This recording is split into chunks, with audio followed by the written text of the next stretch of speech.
What's up guys, welcome back. Naghapon nga rin guys sa atong nag-harvest ta sa atong laba.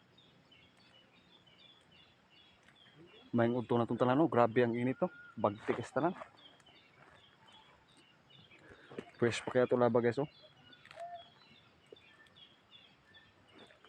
Naday magpasya tao sa ato guys si Paul Ilustrismo.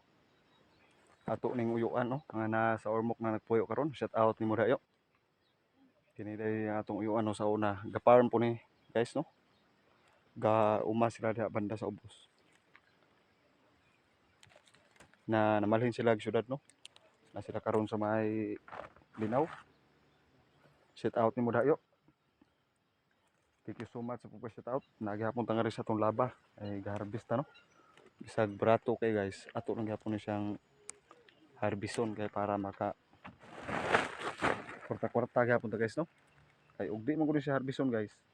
Mahingga ni siya, kuan dayon siya. Kanang mapulkas dayon siya. So bisag barato kailangan nato harbison jud. Para dili siya mapulkas Pamasin man ning ato guys nga tingay mutaas sunod buwan. Di pa siya madaot. Thank you so much yo sa pagpa-shout out Paul Ilustrismo, shout out nimo diha. Thank you so much.